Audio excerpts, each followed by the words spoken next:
defaults. Over many years, such loans made their way to the banking system, but it was only late 2007 that such paper was discovered to be junk. Suddenly, the US financial system turned shaky, as everyone wondered if this was the beginning of the end of American capitalism. I wouldn't like to necessarily characterize this as the end or the beginning of something. I think it was just a period of time in which obviously a number of significant excesses and mistakes took place. And I think the way I would like to look at it is that it was a period of huge learning for all of us, and hopefully a period that none of us ever have to relive in our lives again. What lessons did you learn? I think you've got to be careful to not get carried away with abundant liquidity in the system as it exists or has existed again, frankly, for the last few months. And I think you have to, it's just the basics of banking, right? Banking is not complicated. Banking is very simple.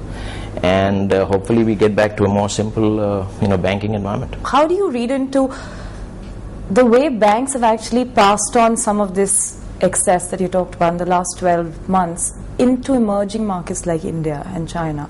And do you think, have we recovered from it? Because we took a while to see the impact as well. When you look at the world kind of on a recovery mode, and if you look at, say, North America or some of the more developed markets, which are obviously going to see a much longer and slower recovery than the rest of the world, I think you will see that there is a focus, a disproportionate focus in emerging markets like in Asia and other parts of the world. And I think you're already seeing that evidenced by capital flows, both in terms of the direction of capital flows and the quantum of capital flows. And to that extent, those economies which are going to benefit from capital flows and those economies which are not necessarily as dependent on the developed markets which are affected for their own growth, I think will recover faster. I think you're clearly seeing that already happening in India.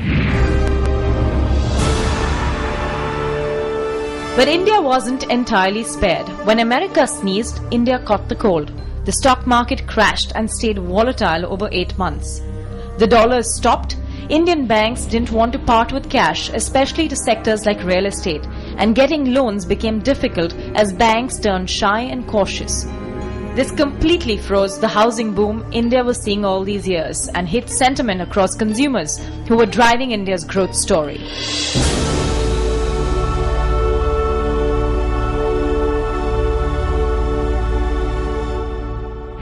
There are two problems.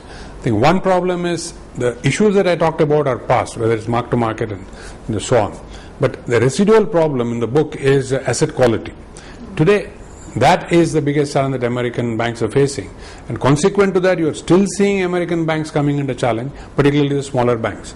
And it's not going to go away very soon. That's the bad news. The good news on this front is Western banks have been used to this. They have been used to cycles where the banks come under challenge, and there is a resolution, there is recapitalization, and you go on, and somebody takes a hit and you go on with the life as it were. And that exercise is happening in the US. This is something they know about, they know how to handle it. So I think that's the good news. Other part of the Western economy, which I am not very sure of, yes, clearly there are green shoots, clearly demand is coming back and so on. Whether Western corporates, that is the large corporates, can continue to do business in the context that they were doing business in the past. But India needn't worry, at least that's what our policymakers kept telling us. We are isolated, safe and not as entrenched in the global economy. We've done well to keep out the foreign capital which could threaten our systems. Our own protectionism seemed to have saved us. Well, just about. The aftershock of Lehman over the last 12 months, do you think it's played out probably a lot better than what people were anticipating initially? Aftershock of Lehman has got several components. It's not just a Lehman itself or the financial sector crisis itself. I think the aftershock has got a whole lot of other actors in it. The governments,